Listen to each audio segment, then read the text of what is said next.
Is your small business guilty of random acts of marketing?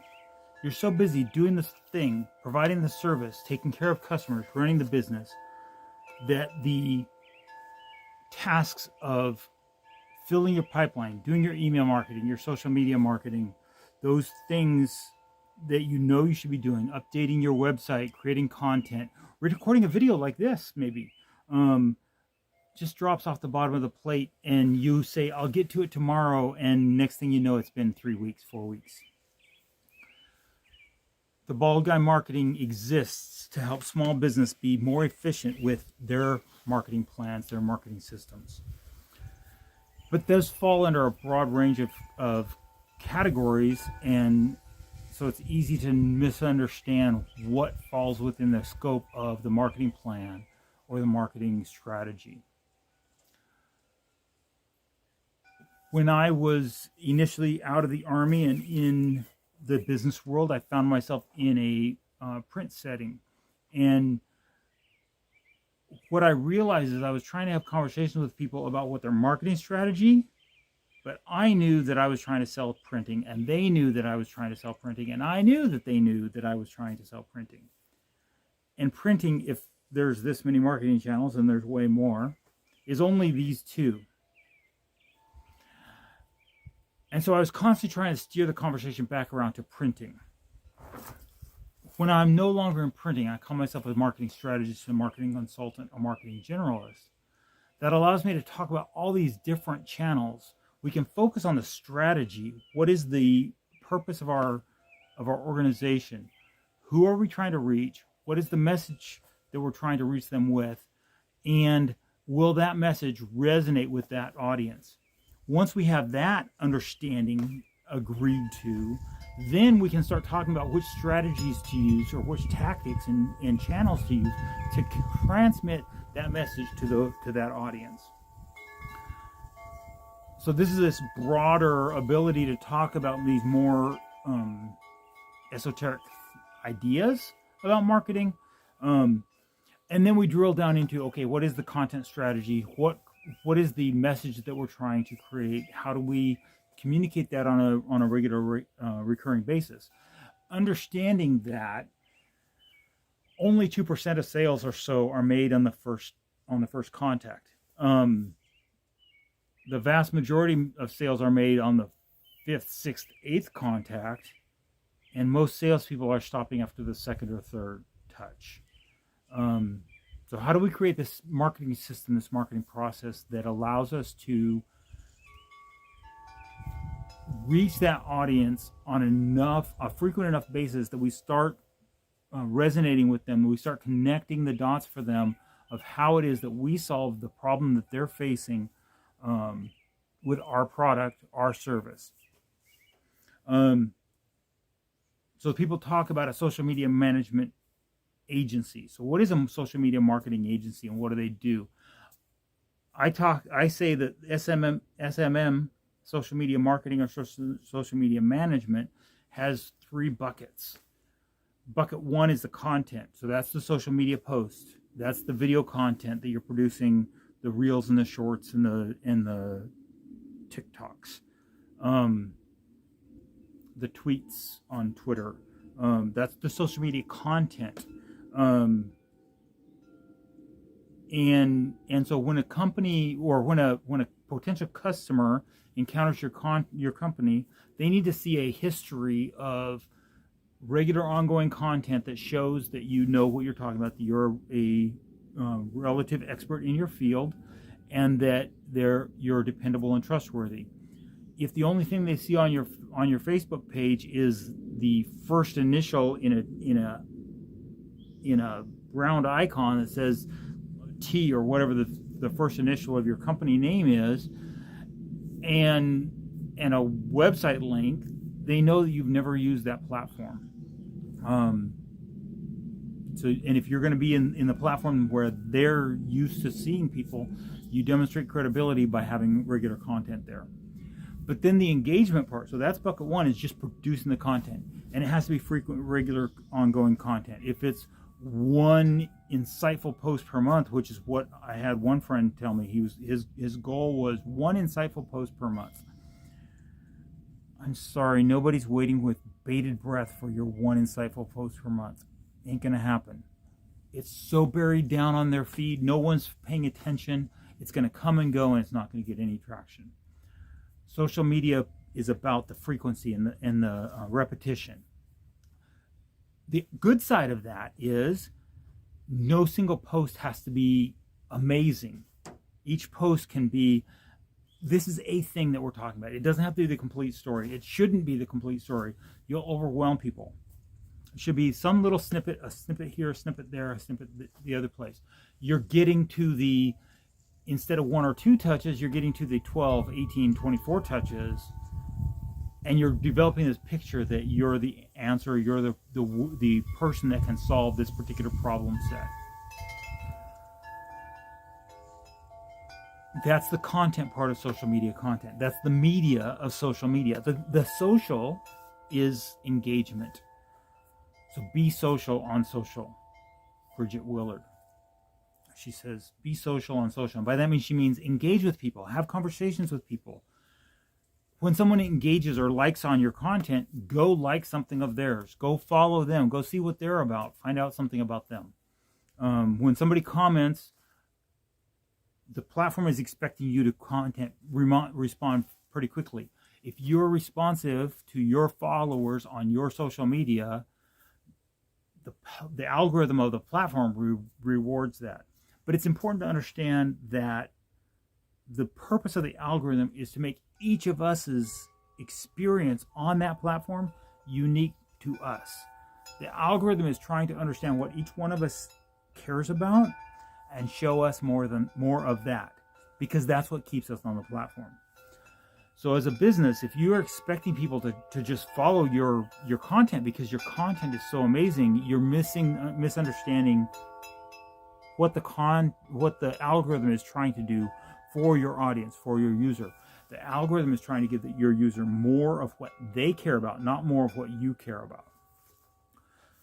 Your role as a social media marketer or a company who's using social media marketing is to engage with that audience in a way that causes the algorithm to see that they are in fact engaged with you. They're having a two-way conversation with you, and then it feeds them more of your content. And then the next bucket is social media advertising.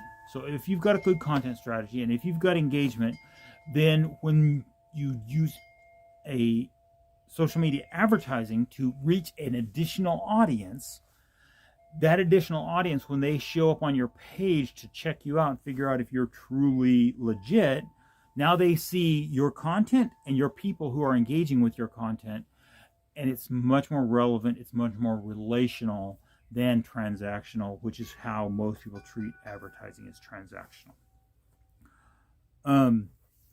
Another thing that happens on social media is this thing called reviews and referrals. Reviews and referrals is another way to reach a larger audience. You don't necessarily have to spend money like with an advertising spend. Reputation management is this bridge between social media marketing and Google Business Profile, which I'll talk about in a minute. Reputation management is the concept of using reviews, getting reviews, using those reviews to generate additional revenue opportunities. So one of the key things that the algorithms are looking for is when that business gets a review, do they give it a thumbs up? Do they give it a like? And do they say thank you? And if it's a positive review, do they say thank you? We appreciate the opportunity to serve you. Would you mind sharing it? We'll get to that's the reviews and reputation, or the referrals and referrals part of reviews management. When it's a negative, so positive review, what we want to do is give it a thumbs up and say thank you for the opportunity to help you. When we have a negative review, we want to say thank you for giving us that feedback. Can I get on a phone call with you and have a conversation and maybe solve this problem that you had? In both cases, the algorithm, whether it's the social media platform that's offering you a chance to make a review, to receive reviews, or it's the Google Business Profile, the algorithm is watching how quickly that company responds. That demonstrates credibility and relevance of that company to its audience. It demonstrates engagement with that audience. On the subject of reputation management, what matters isn't only the total quantity of reviews, but it's also the relevant frequency and recency of your reviews. The relative frequency and recency of reviews has to do with the fact that if a company has 50 reviews, but they're all 5 years old, they're all 5-star reviews, they're great reviews, but 5 years ago, and then nothing since then, it indicates that the company's closed, or the company's gone out of business. I guess that is closed. The company's either closed or has had a significant change of leadership and is no longer performing at that same level. So 50 reviews is good, but 50 reviews spread once a month over 5 years is a much different thing than 50 reviews 5 years ago. So really what's significantly important is how many reviews have come in the last 90 days, and what is the ranking of those reviews, and then how quickly did the company respond to that review. 24, 48 hours, hey, thanks for the review. Can we have a further conversation? If it was a negative review, would you be willing to share it if it was a positive review? We can then, as the company, we can turn around as part of our social media content strategy. We can actually take that review, put it back in our social media and say, this isn't us saying we're great. This is our customer. This is the person who received this service saying we did a good job. And then we can also follow up with that person by asking them, hey, would you mind sharing this with your family and friends? And when they post their review or the link to their review on their social media, now we're using the algorithm to reach an audience that isn't following our page. That audience, their friends and family, are following them, and now they're getting this third-party endorsement, second-party endorsement of our services. And it's an audience that we wouldn't otherwise be able to reach. And that takes us to Google Business Profile. So the Google Business Profile, one of the most important functions for a business is collecting Google reviews, and the immediacy of responding within 12 to 24 hours, maybe 48 hours, giving that review a thumbs up and saying thank you for that review. If it was a positive review, saying thank you for the opportunity to serve you. If it was a negative review, saying thank you for the feedback. Let's get on a phone call, get on a Zoom, and have a conversation about how we can fix this for you. The rest of Google Business Profile Management involves making sure that the hours of the operation are set correctly, keeping those current when holidays come and go, setting the crowd, the audience, the unique characteristics of the company ownership so that that profile is built out completely and Google sees that the owner is paying attention to and taking care of and serving that portion of their algorithm, which is reflected in the way they rank websites. Now, none of us, other than a handful of people inside Google, actually know what the algorithm, the search web crawler algorithm exactly says. And it's immaterial because just like with the social media algorithm, we know it's trying to make the individual user's experience interesting and keep them engaged on the platform. Similarly, the web crawler search algorithm, search engine results page, the SERP, is trying to do is give that searching person answers which are relevant to itself, to that individual person. So the algorithm isn't trying to feed your page to this person. The algorithm is trying to feed a set of answers to that person which are relevant to that particular person. The way we make it relevant to that person is by having reviews by their people that they trust and respect. How do we get that?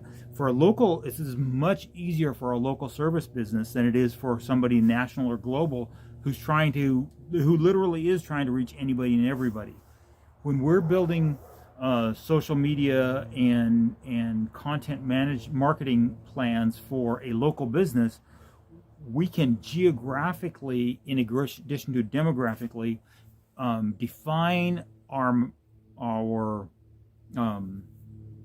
content in ways that makes the search algorithm see that our content is relevant only to people in certain very specific categories. Pierce County, Kitsap County, Seattle versus urban versus rural, Buckley or Enumclaw. And I just, by saying that, I create this way of thinking, the way of interpreting the text file of this video that will allow the search engine to say it's relevant to Western Washington and not quite so relevant to somebody in California. It's thus we can use some terms that makes it more increasingly relevant to someone who fits in that particular profile category. Additional issue that is often overlooked by people in Google profile management is the service listings for that company.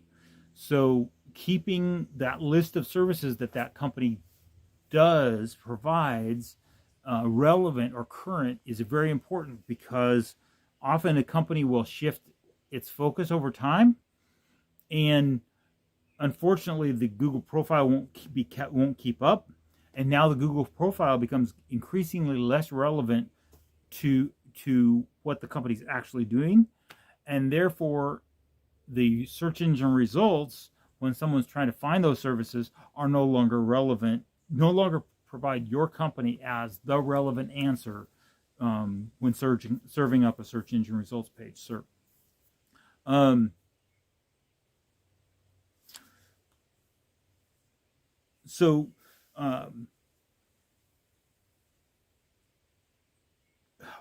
Social media content, Google Business Profile also has an updates. And again, using updates is a way that we can keep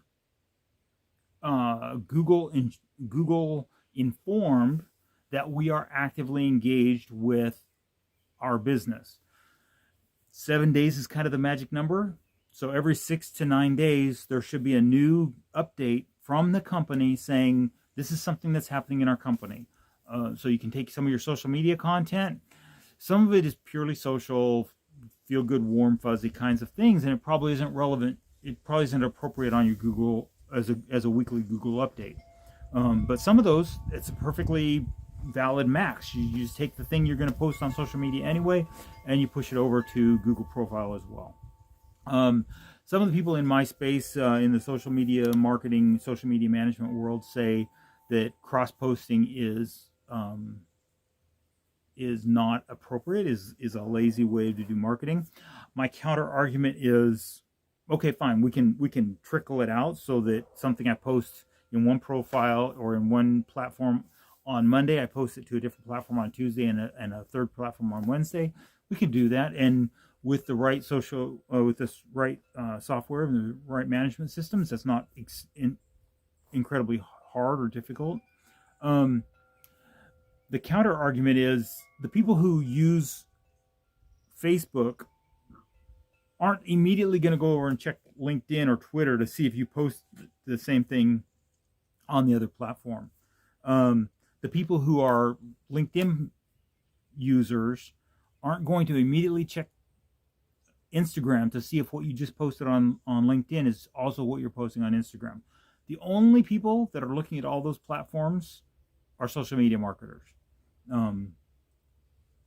It's a pretty small handful of the real world. Most people, that's not the way they act.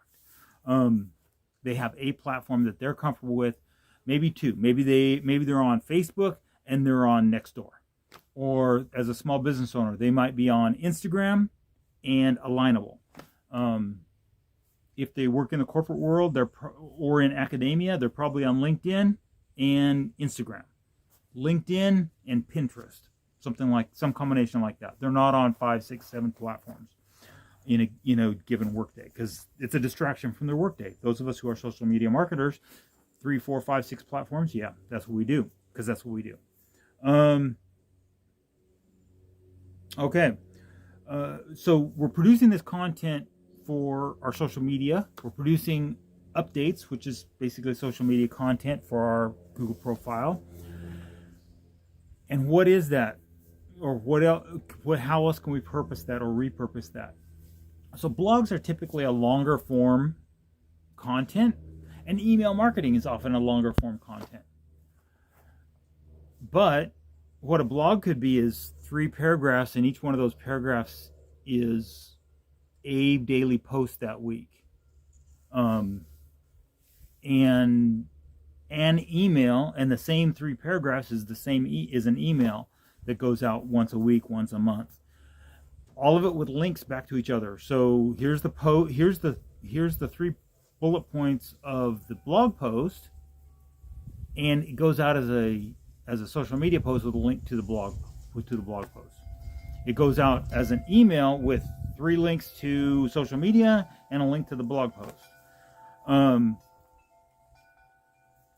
People talk about, I'm a content marketer, and what they mean is they're recording long form video on YouTube. Well, okay, fine. But we can repurpose that. We can take out, YouTube calls it shorts, Instagram calls it a reel, TikTok calls it a tick. I don't know. You can you segment pieces out and repurpose that, and suddenly that 30-second segment,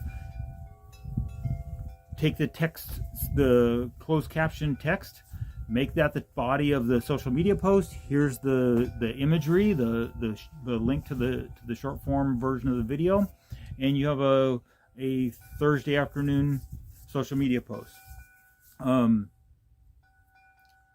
If you're trying to use social media to produce 1 insightful post per month, you're not going to get the attention you think you deserve. Social media requires significant repetitive frequency of content.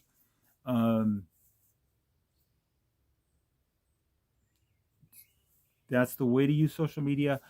And the thing is, we can use the different content we're producing in video long-form content, or blog long-form content, or we're creating a video and then we're using the text of that to be the long-form blog type content. And then we're repurposing that as a nurturing email, as a long-form email.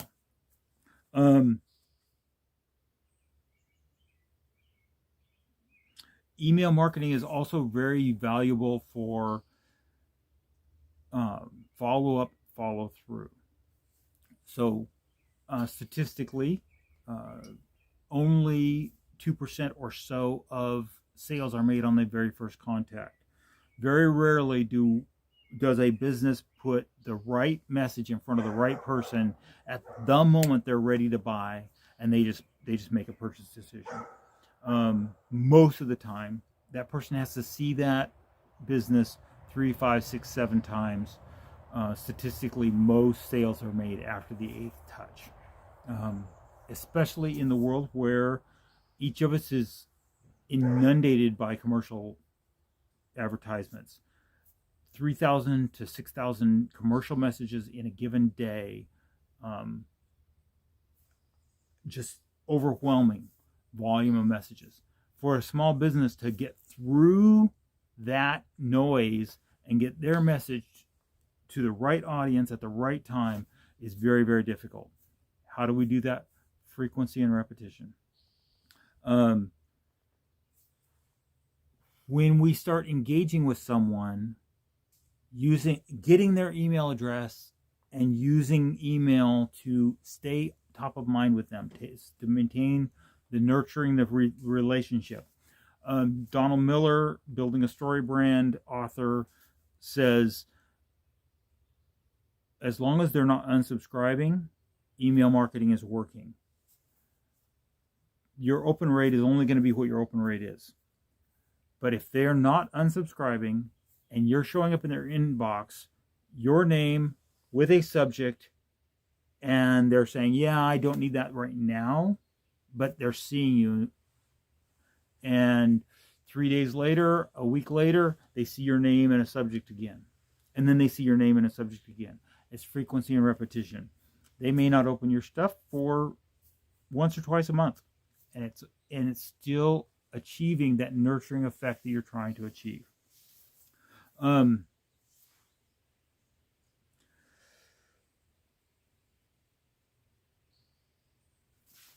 So search engine optimization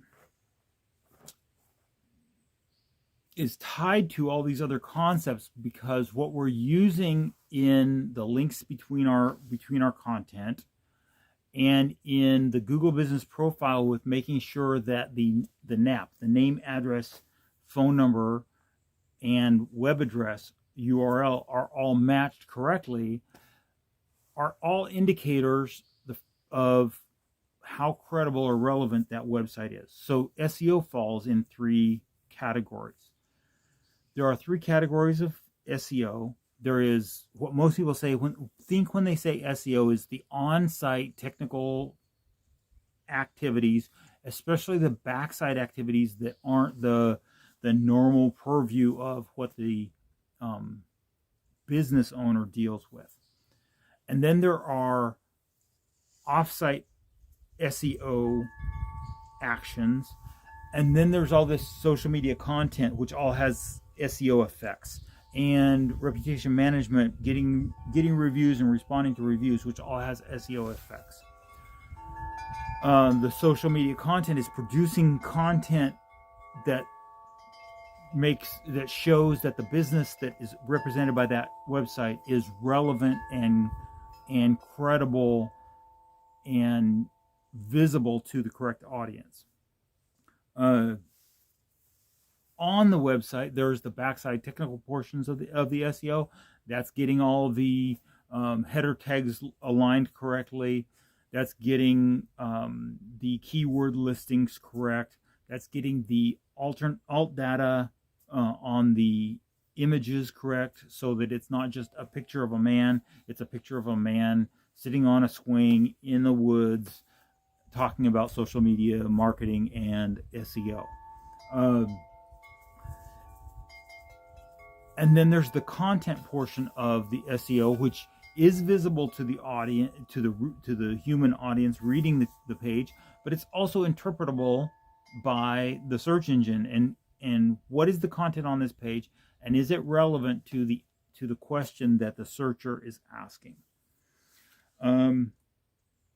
So search engine optimization, SEO, comes in those three buckets: the on-site public facing, the on-site technical backside, the social media content that's pointing to the page, and also the backlinks or non-website specific things that still talk to the relative credibility of that company that the website is owned by.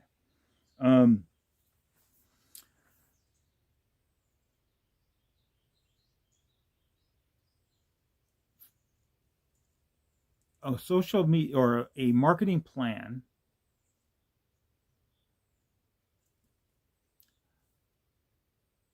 marketing plans are a way to structure and understand what we're trying to do with our marketing approach and how we're reaching the right audience with the right message.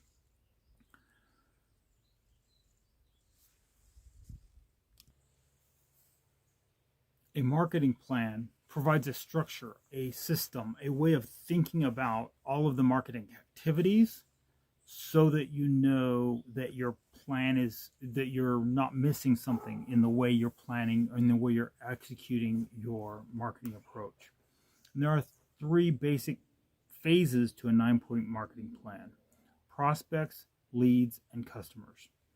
Within the framework of a 9-point marketing plan, there are 3 categories: prospects, leads, and customers. Prospects, so we're trying to determine who we're trying to reach and what that message is. So it's the market segment. What are the characteristics of the people who are well served by what I do and how I do it, and my unique approach to providing that particular service, even if my product or my service is similar or very similar to someone else's. So there's the market segment. There is the messaging. How are we sharing that story in a way that will resonate? So who is the audience? What is the message? Will that story, will that message resonate with that particular audience? And then we're also determining, as we're within the category of prospects, what are the channels we're going to use to reach this audience. It makes no sense to try to reach I'm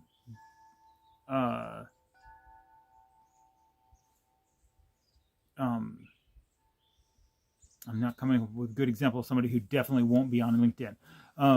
It makes no sense to try to use Instagram to reach business professionals when we know that those business professionals are going to be on LinkedIn. It makes a lot less sense to use LinkedIn to try to reach stay-at-home moms when we have Instagram or Pinterest or Nextdoor available, which are much more likely to be places that particular person, that particular demographic is likely to be on the social media. Similarly, if we're doing direct mail and we're trying to reach a consumer base, residential addresses are much more valuable than business addresses. But if we're trying to reach a business, the business mailing address is a more valuable resource, is the channel to use for a direct mail channel. So prospects, leads, customers. Within the category of leads, that 9-point marketing plan has a capture plan, a nurture plan, and a close plan, or a sales plan. So now that we have a prospect plan, who are we trying to reach? What is the message? What channel are we going to use? Then we look at how are we going to engage with these people? As we're putting that message in front of that audience through that channel, what are the things that are going to do that allow them to opt into our marketing system? How are we going to capture their information? Ask them for their contact information, their phone number, their email, and permission to continue to engage them in that platform, in that channel. Their social media handle, to use the Twitter word for it, and permission to continue a conversation, a dialogue. And then that dialogue that's the capture part. The dialogue is the nurturing. Are we sending an email follow-up sequence? Are we using text message follow-up sequence? How much of this is systematized and automated versus how much of it is random individual, personal, and manual actions, and how much of it is in between, where it's a task reminder to an individual, but it's still a human in the loop, a human interaction, step by step, doing this series of actions until we get to a buying decision. And then the close is the sales process. So within that leads process is the conversation that we're having, where we're laying on the table, this is what I'm offering. I think it solves your problem. Does it make sense to you that we would continue working together? If the answer is no, then we've closed that loop, and maybe we say, okay, that's great. Let's continue to be friends. Who do you know that it would be the right thing for? That's a closed no. A closed yes turns into a customer. So within the customer category, or the customer area of a 9-point marketing plan, is the customer experience, the lifetime value of a customer, and generating or stimulating referrals. So the customer experience is how we're providing that service, and that part becomes part of our unique selling proposition. Are we presenting ourselves in a way, is that customer experience different than the exact same product or service, but from someone else which is more sterile, is or is more personable, and the person doesn't want it, the person just wants the product. So the difference between walking into a box store, getting the product, and walking out versus a boutique shop where you're having a very interactive engagement with the provider of that service. You can go get donuts and it's the same donut, but it's two different experiences depending on what store you're in. And so that's the customer experience part. The lifetime value of a customer talks to the fact that the person most likely to pay you something is someone who has already paid you for something else. So whether that's a ongoing subscription kind of product, membership in some kind of course or program, or whether that's an upsell or a downsell of an additional product or service, that person who's already said, I trust you to solve this kind of problem for me, is more likely to purchase another thing that does something similar than at a lot less cost to you than someone who you just encounter cold and you have to go through the entire lead nurturing process, lead capture, lead nurture, and close with this new person who's already inside your ecosystem. It's much more the nurturing has already happened. It's merely a matter of presenting this new thing and saying, hey, will this solve an additional problem that you happen to have? Similarly, within the 9-point marketing plan of prospects, leads, and customers, stimulating referrals from your existing customers, asking for the review, getting the review, thanking that person for the review, and then asking them to refer their family and friends, or asking them to share it on social media so you're reaching that larger audience that isn't following your business page but is engaged with them as their friends and family on their social media.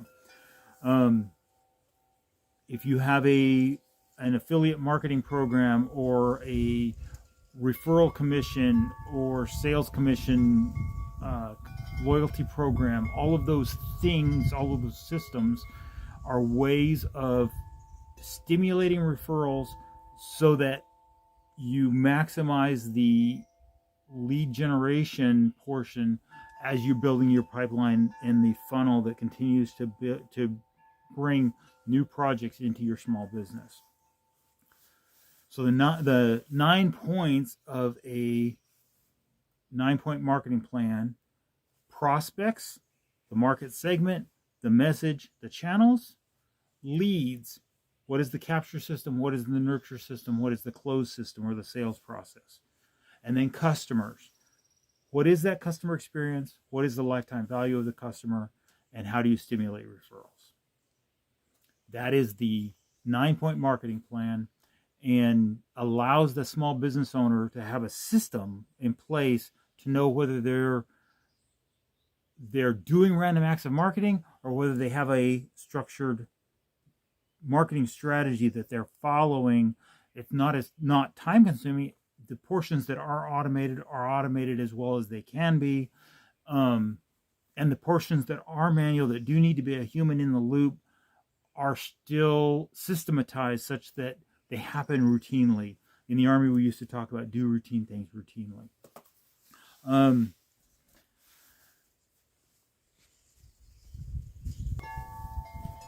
A marketing system needs to have 4 categories. The marketing system has reputation as the foundation. Rebuy, that's the idea that the lifetime value of a customer is not the first purchase, but is the most likely person to buy more from you is someone who's already bought. Most likely to buy is someone who's bought from you already, so they're more likely to buy more. Reach is how you reach additional people who weren't on your initial existing customer list. So how do you expand the audience? How do you expand the impressions to new additional viewers and new additional audience? And referrals is the process of generating from your current customers, those who are in the rebuy category, additional opportunities to serve other people that they know. So the four segments of a marketing strategy is a reputation. That's your SEO, your online presence, your website, your social media presence, your Google Business Profile, your Bing profile, all of those other online listings that show that you are a company that actually exists. And then there's buy and rebuy is once you've captured that customer the first time, how do you generate additional revenue from them? How do you provide them enough additional value that they're ready to give you additional money in exchange for that additional value? How do you use either organic or paid marketing messaging to reach additional audiences? And how do you reach an additional referrals from your current customers? So how do you incentivize the referrals so that you're reaching specific people who are ready to purchase now? Shortens your nurturing cycle significantly when you can sell through people who've already purchased from you. So the lifetime value of that customer is also how do you incentivize them to incentivize their loyalty such that they additionally refer work to you.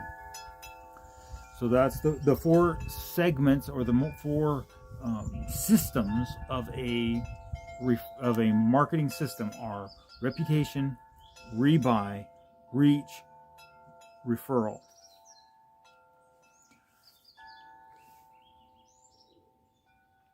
There's a saying, there's a segmenting in the marketing world that talks about the difference between B2C and B2B. Business to consumer is B2C, business to business is B2B, and there's this concept or this thought that it's two different ways of marketing, two different ways of selling. B2C, the number of touches might be greater, but they're more arm's length, where you're putting out a message over and over and over and over again, and eventually that person is deciding to buy. B2B tends to be a closer relationship, but an even longer timeline, maybe fewer touches over the course of that timeline, but it's an extended purchasing period because most businesses have a purchase system in place, a purchase decision-making process that they go through when they're finding a vendor to provide some kind of service or product. But in the end, both of those concepts, B2C and B2B, miss the most important part, which is that these are human beings and these are human beings and these are human beings and these are... So all sales are H2H. All sales are human to human. If we talk about social media, that's the social part of social media. Media is the message you're putting out. Social is the conversation you're having with a human being. All sales are H2H. All sales are a conversation between two human beings. The only question is, what channel are you using to facilitate that conversation? Are you going to a series of business mixers and building rapport and relationship with some person over time in this B2B sales process that eventually turns into an opportunity to do a formal presentation? It's a very human relationship. For a B2C kind of environment, maybe you're putting out this whole bunch of content on social media, and when that person is liking or commenting on your social media posts, you're going and liking on their things that are happening on their personal profile or on their business profile. It's a human-to-human interaction. The social part of social media is the human-to-human interaction that creates that 8, 12, 24 touches that gets that person to a place where they're ready to make a buying decision.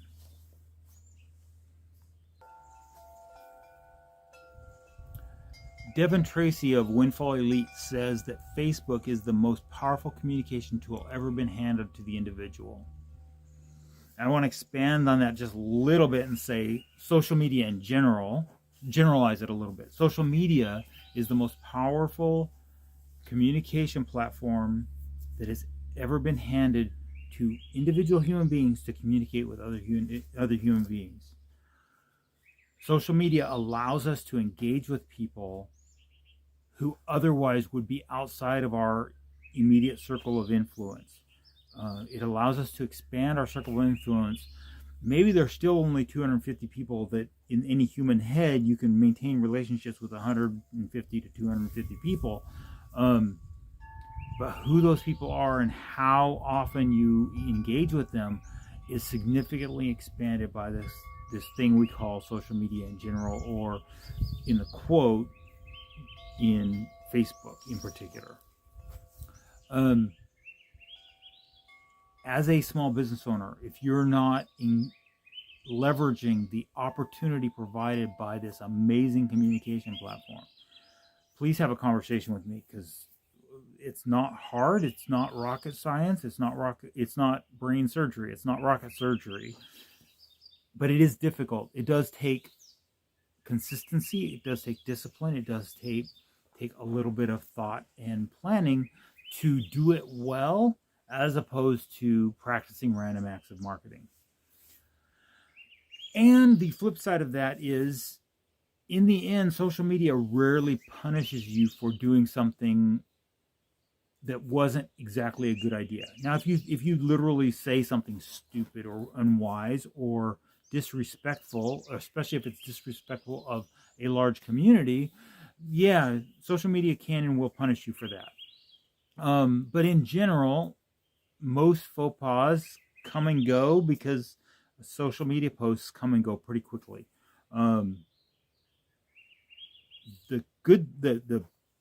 That's the good thing, is you probably can't do it wrong, as long as you're a reasonably decent human being in the first place.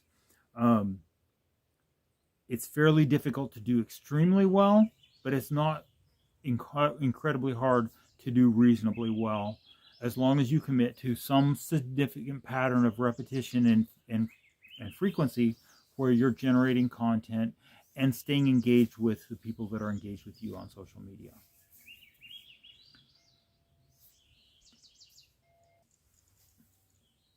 What a customer relationship system provides to a small business owner is a way of managing their contacts, their current customers, and their list of leads or prospects, and engaging those people with communications messaging, for the purpose of nurturing the relationship and generating sales, but generating rapport and building trust. So a CRM in the marketing world is a contact relationship manager, or client relationship manager, customer relationship manager. The one that I offer is based on a particular software platform. I call it the Bald Guy Marketing Hub, or the Bald Guy Communication Hub. And what it does is allows us to do a whole range of things that otherwise would be separate software. Email marketing, text messaging, social media content management, reputation management, reviews, and requesting and following up with reviews. The landing pages and websites that this stuff is hosted on a website domain, on a URL, on a domain. How you close the sale, so your proposals and your invoice proposals to get the sale and the invoices to get paid. All of those tools that you use to communicate with people, all connected with using a platform that allows information that comes in social media to then trigger a email marketing sequence, or a text message marketing sequence, or a message back in that platform, to follow through, because although the riches are in the niches, the fortune is in the follow-up. Patrick Flynn, the author of Will It Fly? The riches are in the niches, the fortune is in the follow-up, and most businesses are practicing random acts of marketing where they're putting out a social media post once in a while, they're sending an email every 3 to 9 weeks, and they have no follow-up system, and more importantly, those random scattered things aren't focused on a particular target audience. And so if we can get the frequency increased and focus the message and the audience correctly, we start building the niche or niche, depending on what part of the English speaking world you come from. And now we use the CRM to do our follow-up. So the riches are in the niches, niche that messaging down to a particular audience, and then follow up with this nurturing sequence that's built in our CRM so that we can communicate with that audience and get them the 8, 12, 24 touches they need to reach a buying decision, and then stimulate referrals from them such that they're helping us. We're rewarding them for their loyalty in reaching an additional audience on our behalf.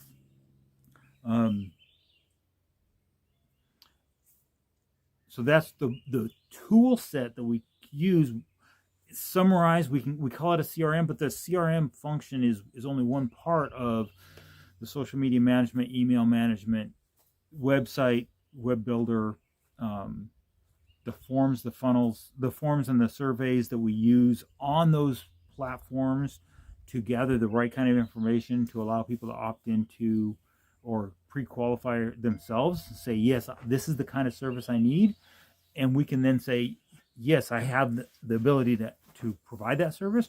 And sometimes we can take that list of responses and say, you know what, I know that I can't serve them well, but I have 6 or 8 people in my circle who do those things that they actually need. And now how do I give them the referral and generate rapport within my vendor circle, even if I can't necessarily serve this particular person. So that BGM Marketing Hub, BGM Communications Hub is a tool that links all of those technical platforms together that provide us a more efficient way of managing our marketing channels. We still have to do the marketing planning, which makes sure that we are reaching the right audience with the right message that's going to resonate with them.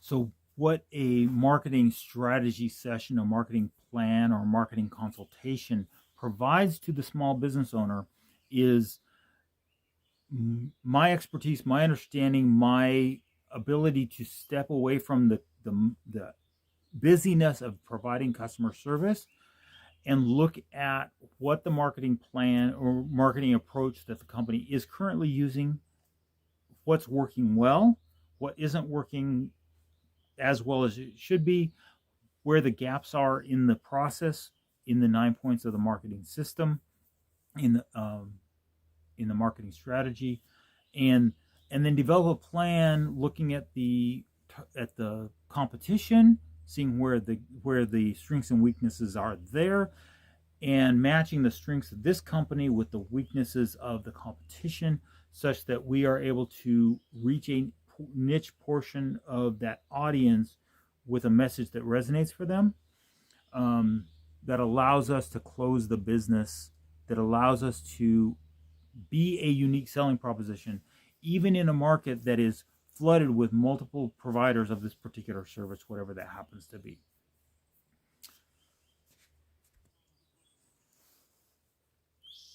What a marketing plan or marketing consultation provides for the small business owner is a structure so that they know that they're no longer practicing random acts of marketing, that they're engaging the right audience with the right message using the right channels. So the reason that a small business owner would schedule a marketing consultation with me is so they can know those things. The marketing consultation addresses the message, the audience, the competition, and how is the product positioned. It's the core of how you develop a unique selling. It's the analysis for how you develop a unique selling proposition, a USP. It's a question of how are you addressing the 7 P's of the marketing mix: price, product, promotion, place, people, process, and proof. What that marketing consultation includes is a message and audience analysis, the analysis and proposal of a unique selling proposition, the summary of the analysis of what the current search engine optimization results are. One of the things that often happens for small businesses is they think that their website is performing better than it actually is because the search engine recognizes that that website is relevant to that individual. Our own business website is always relevant to us as a business owner. And as soon as the browser, as the search engine recognizes that relevance, that website will always rank high for that business owner. But for all the rest of us, that's not where that page ranks. And so it gets a false sense of security to often has a false sense of security for business owners when they think their page is ranking well, but only because it's ranking well for them as an individual. Marketing consultation includes the competitor, threat, and opportunity analysis, and the company's strengths and weaknesses analysis, so we can see where the gap is and where the windows of opportunity are within the local market segment, within the niche. Similarly, we look at this conversation or this issue from a Porter's 5 Forces analysis of the industry as a whole within that market segment. So who are the threats of what are the barriers to entry, and what are the possible substitute products. We also do a digital terrain analysis. So how does the website rank? What does the Google Business Profile show? What is the relative social media comparative presence and reputation, the reviews comparative analysis with the primary competition in that market segment? That gives us a digital terrain baseline.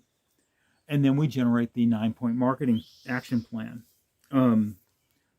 These things together, this result in a deliverable from the marketing consultation that the business owner can then turn back to me as the marketing consultant and say, these are the things that I want help with. Or the business owner can say, I'll take this to my team and have my team implement it. Now I know what I need to do. I can do it myself.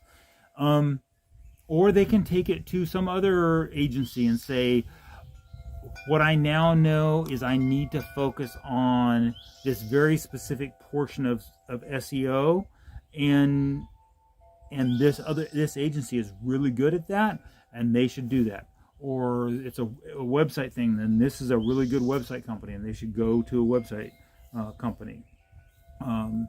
If the analysis says that the best thing they can do is a lot of video type content and run a YouTube channel, then that's part of my result. I'll say, you need to run a YouTube channel, and if you don't want my help doing that, that's totally fine. Go find somebody who's an expert in running a YouTube channel. Those are the deliverables from the an analytical portion of a marketing consultation.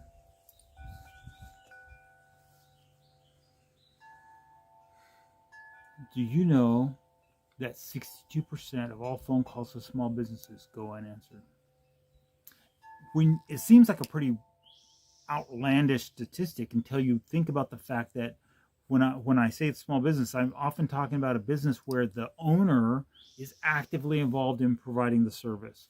The owner is pushing a lawnmower, or a home inspector crawling underneath a house. The chiropractor that's physically doing manipulations on somebody and the phone rings.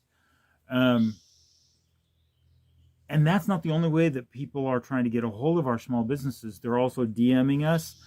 They're sending us Google Business Profile messages. They're sending us emails. They're sending us text messages. And if we don't respond within a very short time frame, those become missed opportunities because they're going to call someone else.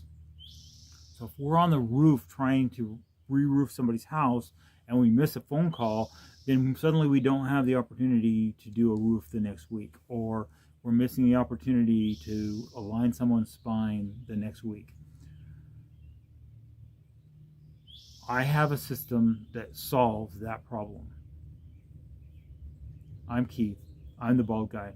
I provide marketing systems to make marketing and communications easy for small business owners.